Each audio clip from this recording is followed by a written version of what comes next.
안녕하세요. 저는 30 초반에 결혼한 지 3년 차가 된 여자입니다. 부끄러운 일인지라 속이 꽁꽁 숨겨두고 간직하고서 살려고 했는데 여기저기 동네에서 유튜브 좀 하는 사람들은 여기다 사연을 보내보라고 난리네요. 지들 눈에도 제 눈에도 정상으로 보인 것이 하나 없이 우리가 그냥 넘기기엔 사연이 너무 별났거든요. 저는 한 살 연상의 남편을 만나 결혼을 했고 현재 저희가 결혼 전부터 후까지 살고 있는 동네가 도심과는 먼 곳이에요. 시골 한적한 곳에 자리를 잡은 작은 마을이고 여기서 읍내를 나가려 하더라도 버스를 타고 30분 정도는 세오라 내오라 달려가야 하는 곳이며 자가용이나 대부분 오토바이를 타고서 읍내로 나가 볼일을 보곤 합니다. 동네 자체가 작고 다들 자기 동네에 뭐가 없어서 슈퍼 하나를 가려고 하더라도 꼭 읍내로 나가야만 하는 환경이어서 읍내 한 번을 가면 온 옆 동네 사람들이랑 반상회를 하는 지경이었고요. 여기 지역에 초중고도 한두 개밖에 없는지라 웬만하면 서로 다 아는 선후배 사이였습니다. 인물이 별로고 쥐죽은 듯이 학교를 다니는 인간이라 하더라도 누구 하나 얼굴 기억 못하는 사람이 없을 지경이었고 그 중에 혹여나 시골 바닥에 있을 인물이 아니다 싶을 만큼 강원도 원민만트로 외모가 특출난 사람이 있으면 그 사람은 평생 한 대가 끊어질 때까지 사람들 입에서 오르락내리락 하며 살아야 했습니다. 그만큼 좁은 동네에서 화제거리가 주제는 늘 아는 사람이었고 그 사람을 곱씹던 칭찬을 하던 오마 희노애락을 동네 사람들이 만들어가면서 대화를 이어가곤 했죠. 참, 저도 이 동네에서 한평생을 살고 있긴 했으나 별나디 별난 동네가 바로 우리 동네였습니다. 그런데도 별나다니까 재밌다며 쉽사리 인연을 끊을 수가 없는 것 또한 우리 동네였어요. 그러던 어느 날 저희 남편이 저한테 그러더라고요. 지가 몸이 많이 부친다고 말입니다. 사실 저희가 아직 결혼한 지 3년 차지만 애가 없기도 했고 그럼에도 이 시골 바닥에서 오락거리라고는 TV 보는 것 말곤 부부끼리 밤이건 낮이건 서로 이불 아래에서 가만두지 않는 게 전부였는지라 꽤나 부부관계를 오래도록 해왔거든요. 처음에는 신혼부부니까 불에 타올라서는 아침에 눈만 뜨면 남편이 저를 가만 내버려 두지 않았고요. 최근 들어서는 이러다 30 중반이 훌쩍 넘어서 첫 애를 겨우 가질라나 싶어서 급한 마음에 애를 만들어 보겠다고 주기적으로 남편과 잠자리를 해왔어요. 근데 이로 인해서 남편이 힘들어도 너무 힘들었나 보더라고요. 잘만 서는 인간이 아니, 나도 좀 동기부여가 있어야 애를 가져보려고 해도 제대로 힘을 팍 줘서 가져볼 거 아니야. 근데 이건 뭐 빈말로 자꾸만 애 가지자고 들이밀고 유혹을 하니 내가 맨날 똑같은 옆에 내 얼굴에 똑같은 옆에 내 유혹하는 말을 듣고서 제대로 할 수가 있겠어? 그러니까 내 말은 나도 좀 어디 용돈이라도 좀 후하게 쳐주던가. 저기 어디 옆 동네 고까마된 애처럼 보약이라도 좀 한 사발 먹여서 몸보신이라도 하게 해주던가. 라면서 이젠 빈말로는 아이를 가지는데 힘을 보태는 동참을 하지 않겠다고 하는 거예요. 기가 막힐 노릇이었죠. 애는 나 혼자만 위해서 낳는 것도 아니었는데 말입니다. 뭘 어떻게 하면 기분을 풀겠냐고 말한 대로 보약이나 용돈이라도 쥐어줘야 하는 거냐면서 화를 내다가도 저희 부부가 당장에 하는 일이라고는 읍내에 있는 마트에서 저는 캐시어로 일을 하고 남편은 동네 어르신들이랑 농사일을 해다가 파는 게 전부였는데 돈이 있나 싶더라고요. 저놈의 멀쩡한 몸뚱이를 가진 남편한테 보약을 억지로 먹이고 용돈까지 덤으로 얹어줘야 한다는 게 두고두고 속이 상해 빠르게 대답을 해주지 못했어요. 남편한테 돈이 아깝다는 생각이 들면 안 되지만 제가 노는 사람도 아니고 어쩔 땐 남편보다 다달이 벌어오는 돈이 더 많았는데 제 앞에서 용돈 타령을 하니 꼭지가 틀어질 수밖에요. 그러다 뭐 이런 생각까지는 가면 안 되는 것이었는데 저희 친정엄마한테 도움을 좀 요청해 보기로 했습니다. 원래 딸들은 그러잖아요. 지 살림 힘들면 친정에 스리슬쩍 빈대부들여 하잖아요. 그 집까진 안 하려 했는데 저희 친정은 그래도 엄마랑 아버지가 큰오빠랑 같이 읍내에서 조그만 식당 하나를 운영하고 계셨거든요. 저도 알바를 하면서 돈 좀 받아보려다가 일 못한다고 거절당한 그 읍내 식당에서 나름 주변에 장 보러 온 손님들이 한두 번은 꼭 들리는 곳이었는지라 돈이 벌리는 중이었고 그래서 저하고 남편은 엄마한테 슬쩍 도움을 받아보려 했습니다. 남편은 이런 저의 계획을 듣고는 처가댁을 볼 면목이 없어야 할 텐데 오히려 더 기고만장해져선 역시 당신은 머리가 똑똑해. 잘 돌아간다니까? 라면서 당장의 옷을 갈아입곤 절 데리고 저희 친정으로 향하더라고요. 엎어지면 코단나 가까운 동네에 살고 있는 저희 엄마를 찾아간 것이었어요. 백년 손님인 사위가 오니 버선발로 뛰쳐나와서는 환영을 해주시는 엄마는 곧 식당으로 출근을 해야 하셨는지 나갈 채비를 하고 계시더라고요. 남편은 엄마의 그 모습을 보고는 빨리 자신의 목적을 달성해야겠다 싶었는지 옆에 멀찌감치 서 있는 저를 보면서 몇 번이고 눈에 힘을 줘가며 궁시렁거렸어요. 저보고 직접 빨리 말을 하라 소리였습니다. 그런데 그게 어디 쉽나요? 기껏 오랜만에 친정에 찾아와서는 지 남편 보역부터 한 사발 해달라는 게 말이죠. 일부러 옆에서 남편이 절 어찌 쳐다보고 말건 한 귀로 한 눈으로 듣고 무시하고 흘리기 반복하다 엄마가 나 이제 식당 가야 혀 라면서 가방을 드셨고 그 순간 남편이 엄마의 앞으로 달려가 매달렸어요. 아이고, 장모님. 나이 드신 우리 장모님이 이날 이제껏 출근한다고 그 먼 길을 또 가시고, 사위라는 놈이 변변찮아 제대로 해드리는 것도 없고. 라면서 멀쩡한 두 다리를 제대로 세우지를 못하고는 저희 집 마루에 앉아서는 신발 신느라 앉아있는 엄마의 눈높이를 맞추던 남편은 이내 그 엄청난 똘끼의 연기력이 발동이 되어선 장모님, 제가 이런 말을 어디 가서 하겠어요. 장모님이니까 털어놓죠. 아시죠? 우리 요즘 애 만들라는 거. 근데 그게 참 쉽지가 않네요. 제 몸뚱이가 너무 허해서 이게 참, 그게 잘 안 돼요. 라고 말이죠. 무엇이 안 돼, 뭐? 라고 저희 엄마가 못 알아들어서는 재차 물어보자 남편은 당황을 해 저를 한 번 눈치 보다 그거요, 그거. 그게 잘 안 서요. 라고 말을 했고 그러자 저희 엄마는 뭐가 잘 안 서, 뭐? 무엇이 어째? 그게 안 선다고? 그것이? 그럼 뭐요? 니들 그럼 이제 애 못 낳는겨? 라면서 순식간에 펄쩍 뛰며 내 남편이 고자인 거냐고 내 남편이 그러면 이제 나랑 애를 못 낳는 거냐면서 아까까진 백년 손님 대하듯이 세상 사위를 어려워하며 잘만 대하더니 갑자기 눈에 독이 올라서는 제 남편 입에서 뭔 말이 나오는지 보겠다며 눈을 부릅뜨고 남편을 노려보기 시작했습니다. 딸내미 생각부터 하는 걸 보니 누가 뭐래도 우리 엄마가 맞긴 맞더라고요. 그러자 남편은 다시금 상황을 무마하려고 아니요, 그게 아니라 그냥 몸이 너무 피곤해서 얘기를 만들어야 하는데 잘 안 된다고요. 딱 보약한 채 지어 먹으면 좋을 텐데. 근데 돈도 없고 뭣도 없으니 남자 자존심이 제대로 서질 않는다고요. 라면서 애둘러 말을 하더라고요. 그러자 엄마도 다행이란 듯이 가슴을 쓸어내리셨고 곧이어 우리 사이 자존심이 안 서면 안 되지. 조금만 기다려. 내가 식당 갔다가 아예 보약한채 지어다 올 테니까 갔다 와서 다시 한번 보자고잉. 라면서 걱정을 붙들어 매라는 식으로 제 남편의 등짝을 일부러 그러신지는 모르겠지만 엉덩이 꼬리뼈 쪽을 쫙 손으로 두드려주며 남편을 한참 의미심장하게 쳐다보시다가 급기야 저한테 손에 5만 원짜리 6장을 쥐어주곤 집을 나서셨어요.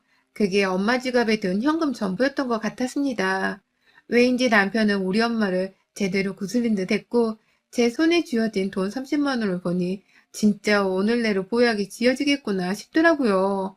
그리고 아니나 다를까 그 이튿날 후 저희 엄마는 친정 아버지랑 같이 저희 집에 찾아와서는 보약을 건네주셨고요. 저희 집에 와선 아버지가 한참을 집으로 돌아가지도 않으시고선 집안을 둘러보셨어요. 뭔가 할 말이 있으신지 그냥 집만 계속 배회를 하다가 옆에서 엄마가 안절부절을 못하며 빨리 가지 뭘 그러고 돌아댕겨 라며 잔소리를 던졌고 그러자 아버지는 아휴, 옆에 내야 좀 가만히 있어. 라고 엄마를 향해 똑같이 짜증을 내시곤 이내 제 남편과 저를 보며 니들 잘 살 수 있을겨. 라는 말을 남기고 가셨어요. 뭔 뜬금없이 보약을 전해주며 잘 살 수 있을 거란 어울리지도 않는 말을 하시는 건지 이해가 잘 안 가긴 했지만 우리 부부가 지금 아이를 못 가지는 것에 스트레스를 받고 있다고 생각을 하고 계시는 듯 했기 때문에 대수롭지 않게 넘겼습니다. 이제부턴 포약 잘 먹고 남편이 힘내서 우리가 좀 더 으쌰으쌰 해선 임신도 곧 하게 되리라 굳건히 믿었고요. 그렇게 그냥 엄마한테서 공짜로 용돈의 보약까지 받았다는 생각으로 기뻐했는데 그런데 그날부터 뭔가 동네 분위기가 이상해져만 갔습니다. 더 정확히는 내 남편이 겪은 일들이 너무 이상해져 갔어요. 남편은 농사일을 한다고 했지만 수입이 일정하지 않아서 가끔 시내로 저를 따라 나가서는 쓰잘데기 없는 시간을 보내기도 하고 오고 가는 아는 사람들 만나서 뭐 일자리 없나 물어보기도 하고 그러고 살았거든요. 한량은 아닌데 일구하는 한량 마냥 저 따라 시내를 자주 갔었어요. 그런데 남편이 하루는 그러더라고요. 자기야, 아까 당신 마트에서 일할 때 내가 그냥 당신 뭐 하나 보려고 그 주변으로 가고 있었는데 정육점집 사장님이 꼬리뼈를 그냥 돈도 안 받고 주더라니까? 그 쪼잔한 양반이 공짜로 그걸. 라면서 냉장고에서 진짜 한가득 들어있는 소 꼬리뼈 비닐봉지를 들고 와 보여주는 겁니다. 그것 때문에 고기 상할까봐 자기 혼자 먼저 집에 왔다는 말을 덧붙이면서요. 그것도 모자라. 이발소를 지나가는데 갑자기 사장님이 날 부르는 거야. 왜 부르나 싶어서 오랜만이다 하며 들어갔더니만 뜬금없이 나를 그냥 의자에 앉히고는 머리도 잘라줬어. 이거 봐. 나 그냥 공짜로 머리 잘랐어. 라면서 지 머리를 쓱 만지더라고요. 그러니까 하루 동안은 정육점 사장님은 꼬리뼈를 공짜로 줬고 이발소 사장은 머리를 공짜로 잘라줬다고 하고 이게 도대체 뭔 일인가 싶어서 저도 웃기더라고요. 단체로 우리 남편한테 빚을 진 사람 마냥 아부를 떠는 것도 아닌데 말이죠. 그런데 웃긴 건 거기서 끝이 아니었다는 겁니다. 저희 남편은 학창시절 공부를 좀 못해서 하필지 초중고등학교 친구들 사이에서 불리우는 별명이 민대가리였어요. 뭐 성인 민씨인데 세대가리랑 섞어서는 민대가리라며 불리게 된 거였고 너무 오래된 별명인지라 남편도 그렇고 저도 그렇고 심지어 저희 시부모님의 친정까지도 그 별명을 기분 나빠하기보단 그냥 듣기 좋은 친구들의 애칭으로 여기며 살아왔는데요. 글쎄 민대가리라고 부르던 남편의 친구 셋을 시내에서 남편이랑 같이 장 보고서 오토바이를 타고 집에 가려다가 딱 마주쳤는데 저마다 친구들은 무슨 장례식장에서 영정사진을 보듯이 표정이 어두워져서는 서로 누가 먼저 말을 꺼낼지 눈치를 보다가 급기야 대표로 나선 친구 하나가 너 우리랑 술 한잔 해야지. 내가 술 살 테니까 약속을 잡어. 우리랑 술도 안 마시고 너 뭐하고 사는 게 요즘. 힘든 거 있음 우리한테 솔직하게 털어도 놓고 뭐 힘든 게 많겠지만 잘 견뎌내고.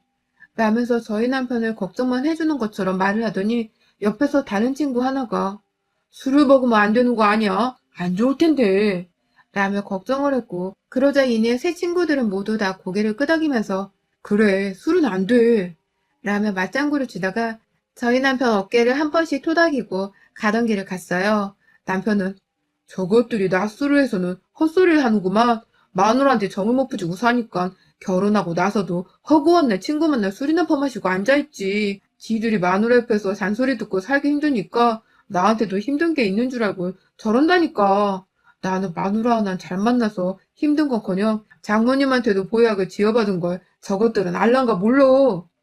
라면서 오히려 저 멀리 가는 친구들의 뒷모습을 보며 안쓰러워하면서 자신의 처지를 높게 샀고요. 얼마 전 받은 저희 엄마의 보약을 두고두고 좋아를 하면서 흐뭇해 하더라고요.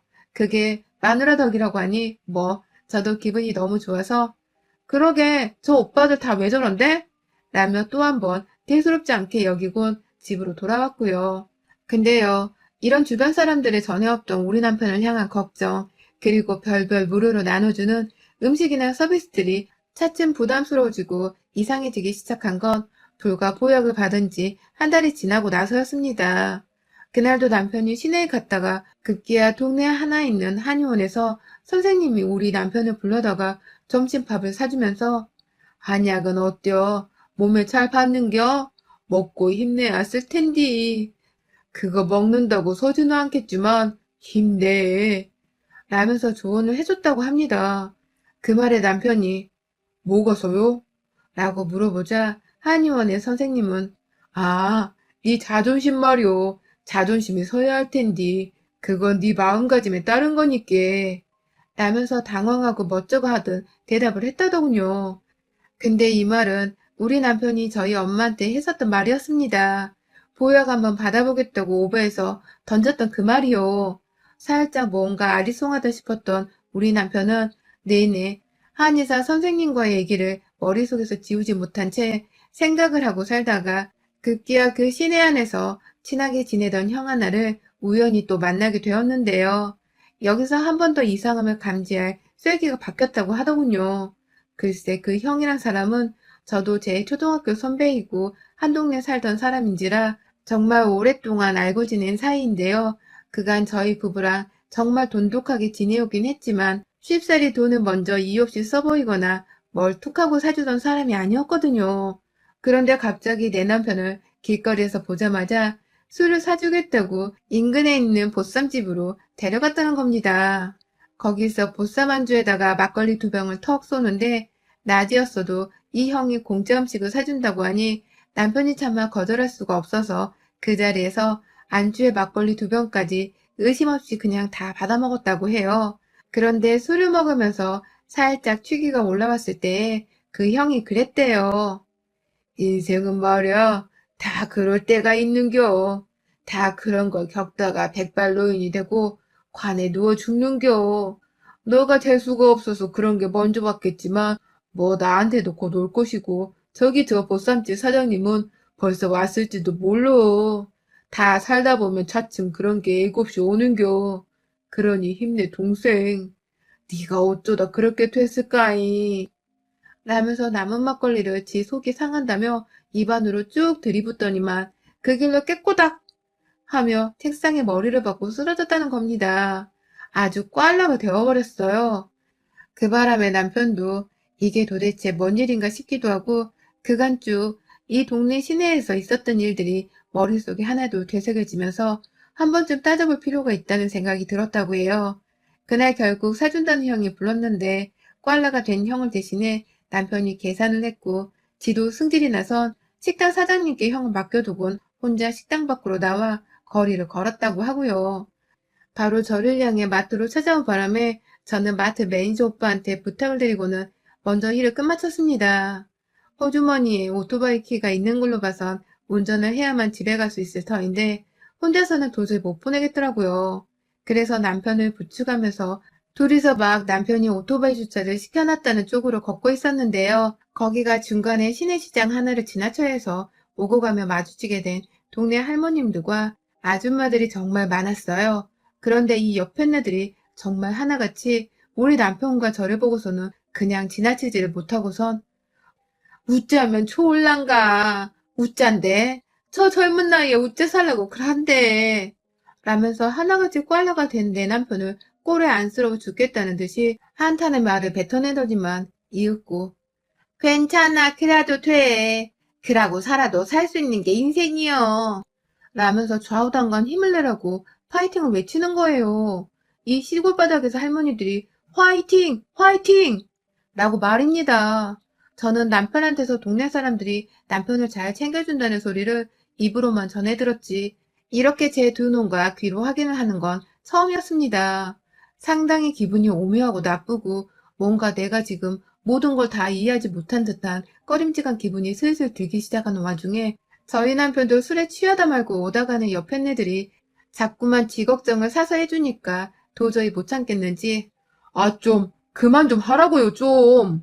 뭔디 이렇게 나를 걱정하는겨. 아, 왜, 다들 나를 이렇게 걱정하는겨. 라면서 술이 취한 채로 몸을 흔들어대며 그만 좀 걱정을 해주라고 막 짜증을 내는데 가뜩이나 술에 취해 제정신이 아니게 보이는 남편이 저한테 의지해서 거리를 걷고 있는 모습이 많이 외로웠는지 아줌마들과 할머님들은 아예 지나쳐 가려다 저희 부부를 따라보면서까지 괜찮은겨? 상태가 매일 이런겨? 힘들 만도 하지. 얼마나 힘들겨? 라면서 혀끝을 차는 소리까지 내기 시작하셨어요. 어느 아줌마 일행들은 한참을 쫓아오면서 급기야 우리 남편은 안 그러니 천만다행이지 라며 지네 집 남편이랑 우리 남편을 비교하기 시작했고 그 바람에 제가 뿔이 나버려 잡고 있던 남편을 손에서 놓아버리고는 아줌마를 향해 고함을 질러버렸습니다. 아니 아줌마 말을 그렇게 하면 안 되죠. 우리를 본 세월이 몇인데 아줌마 남편이 내일 모레 환갑인데 지금 마흔도 안 된 우리 남편을 그 집 양반이랑 갖다 비교를 하는 거예요. 아니, 뭔 비교를 하겠다고 우리 남편을 그 집 할아버지랑 라면서 소리를 지르자 급기야 그 아줌마도 기분이 나빴는지 아니, 그건 또 아니지. 어째 사지 멀쩡한 우리 남편은 네 남편이랑 비교를 하냐. 네 남편이랑 내 남편을 비교하는 건 나의 마지막 남은 자존심을 깎아먹는 것이요. 말은 똑바로 해야지. 라면서 오히려 제게 화를 내셨어요. 그 말에 주변 할머니들이고 아줌마들은 죄다 들러붙어 싸움 구경을 하면서 그렇지, 그렇지. 라고 수긍을 하셨고요. 그쯤 되니 우리가 이 동네에서 뭔 잘못을 제대로 단단히 한 건가 싶어서 혼란스러워졌고 남편은 길바닥에 넘어지며 술이 완전히 깨버린 거지 제가 싸우는 동안 얘기를 다 들으면서 정신을 차리고 또박또박 말을 하더라고요. 아니, 말 좀 해봐요. 제발 누가 말 좀 해주라고. 내가 지금 뭐 어떤디? 내가 지금 어떻길래 나한테 여기저기 다 괜찮다는 말을 하고 그래야. 나 잘 살고 있는데 왜 자꾸 나한테 화이팅 하고 힘을 주냐고요, 힘을. 라면서 짜증이 이빨에 섞여선 서 있던 제자리에서 두 발을 동동 구르며 화가 치밀어 올라 죽겠다고 울분을 토하는데 한 할머니가 그러더라고요. 네 고자잖아. 라고 말이죠. 우리 다 알고 있는데 그렇게까지 속여서 뭐 얻을 게 있다고 거짓말을요. 땡! 그러면 못 써. 우리가 다 서로 얼굴 보고 산 세월이 얼마인데 너는 앞으로 무엇이 부끄러워 고자인 것도 숨기려고 그러냐. 라면서 저희 부부가 미처 무슨 일이 돌아가고 있는 건지를 제대로 생각해 보기도 전에 할머님은 그런 엄청난 폭탄 발언과 다름없는 내 남편이 고자란 말을 그 아줌마들 앞에서 당당히 밝히며 자기들은 다 이해를 하니 창피하지 말라는 말을 하셨고 그 바람에 저 설마 나도 모르는 사이에 내 남편이 고자가 된 줄 알고 바로 남편을 향해 너 고자야? 라며 소리를 질렀어요. 그러자 아줌마들이고 할머니고 흠이 라면서 동시다발적으로 탄성을 질러내더니 마누라는 몰랐던 거야? 라며 제 남편을 향해 일제히 사기꾼이라고 노려보기 시작하셨고요. 그러자 뒤편 가게에 있던 아저씨들도 뭐요? 마누라도 속이고 있었던 거요? 그러면 안 되지. 마누라는 알고 있었어야지. 라면서 뛰쳐나와 싸움판을 구경했어요. 그러자 남편은 이게 뭐 어떻게 돌아가고 있는 거야? 내가 왜 고자야, 자기야? 라면서 울부짖었고 그제서야 아차 싶더라고요. 그리고는 제가 그러니까 나도 모르겠다고. 우리 어제도 같이 잤는데 갑자기 내 남편이 왜 고자가 된겨? 누가 우리 남편 고자랬어요? 어떤 쓰발놈이 내 남편 보고 고자랬냐고요? 라면서 막 윽박을 지르자 또다시 그 자리에 있던 온 시내 사람들이 뭐요? 어제도 잤다고? 그럼 너 고자 아닌겨? 라면서 동시다발적인 탄성을 지르며 가슴을 쓸어내렸습니다. 네, 이제 보니 동네 사람들은 저희가 보약을 받은 지난 한 달 동안 저희 남편이 고자라서 거기가 안 서는 남자라며 자기들끼리 쑥덕쑥덕 거리면서 뒷말을 주고받고 살았더라고요. 무려 한 달 동안 온 동네 사람들이 내 남편의 이름을 들먹이면서 고자라는 헛소리를 전하고 다닌 바람에 정작 우리 부부를 제외한 모든 사람들이 우리 남편이 고자라는 헛소문을 믿어왔었고 결국 이 수치스러운 소문은 동네 사람들을 넘어 정말 길가의 개새끼도 알 정도로 모르는 사람 하나 없이 파다하게 퍼져 나갔습니다. 재미없는 시골 바닥에서 사람들이 뭐 하나 물고 뜯을 거리 하나를 지대로 문 꼴이었습니다. 남편은 결국 이 소문의 진위를 파악해 경찰에 신고를 하든 서울 가서 고소를 할 거라고 막 난리를 피워댔고 그러자 아줌마들이 입방정이 실수했다며 사실대로 털어놓더라고요. 범인은 저희 엄마였다고 말이죠. 그러니까 내막을 더 살펴보고 나니 저희 엄마는 애초에 저희 남편 보약을 지어주겠다고 시내에 왔던 그날부터 내 남편이 고자였기 때문에 보약을 지어먹고 싶어 했던 것이라고 남편의 말을 제대로 혼자 오해를 해서는 만나는 사람들마다 앞에 앉혀놓곤 우리 사이가 있잖아. 내가 참 이런 말을 해야 할지는 모르겠지만 글쎄 고자라네. 잘 안 쓴다고 하더라고. 나한테까지 찾아와 보약한채 쥐어달라 부탁을 하는데 내가 거절을 할 수가 있었어야지. 뭘 해주면 좋을까? 무엇을 해줘야 쓸까? 라면서 물어보고 다녔고 급기야 한약방에서 같이 기다리던 아줌마들한테도, 밖에 나와 식당에서 만나는 자기 손님들한테도, 그리고 급기야 저희 시부모님과 옆집에 사는 시아버지 친동생네한테도 그 말을 전한 바람에 한동안 시어머니는 자기 아들이 고자란 소리가 수치스러워 시내를 거의 잠적하다시피 모습을 드러내지 않고 계셨고, 결국 이 소문이 퍼지다 못해 온 동네 사람들의 걱정거리가 되어버리게 되면서 술 취해 제 손에 기대어 걸어가던 남편을 보고 안쓰러웠던 나머지 온 아줌마 아저씨들이 나서서 제 남편한테 용기를 주려고 했더라고요. 뭐 그러다가 결국 저희 부부가 고자가 아니란 사실이 드러나게 되었고, 아줌마 아저씨들은 민망스럽던 나머지 아고 아닌겨? 아이고 난 또 오리고울에 고자가 나타난 줄 알고 깜짝 놀랐네. 라며 오히려 큰 소리로 호탕하게 웃어 넘기려고 진땀을 빼셨습니다. 이 모든 사실을 알게 된 저는 그간 그래서 내 남편이 공짜로 속꼬리찜도 얻어오고 머리카락도 잘랐던 거구나 하면서 이해를 하게 되었고, 또 오다 가다 저를 보면 그냥 지나치지 못하고서 꼭 손에 든 농작물 하나라도 쥐어주려 했던 온 동네 사람들의 의중을 알아차리게 되었네요. 그제서야 안 남편 또한 나는 고자가 아니에요. 아니라고요. 라면서 시내 한복판에서 지나가는 차 안의 사람들도 다 들으라는 큰 소리로 자신의 결백 같은 진실을 주장했고, 그렇게 저희 부부는 그날 시내에서 남편의 고자가 아니라는 신고식 같은 것을 지대로 치르고는 힘이 다 빠져 집으로 돌아왔네요. 이제 저희 부부한테 공짜로 고기 넘겨주고 이발해주는 사장님들은 안 계시고, 오히려 이발소 사장님은 저번에 머리 잘라준 거 외상값 갚으라고 저희 남편한테 돈을 달라 했다네요. 참, 우리 엄마도 너무하시지. 어째 사위 고자인 걸 부끄러운지 모르고 사실 파악도 안 된 상태에서 여기저기 떠벌리고 다녔나 몰라요. 그냥 이렇게 된 거 차라리 비밀로 한 채 좀 더 공짜로 많이 얻어먹다가 고자가 아니란 사실을 밝힐 거 그랬나 싶어서 아쉽기도 하네요. 그래도 다시 한번 이 자리를 빌어 동네 주민들한테 말해보려 합니다. 우리 남편 고자 아니에요. 여러분의 생각은 댓글로 남겨주세요. 오늘도 시청해주셔서 정말 감사합니다.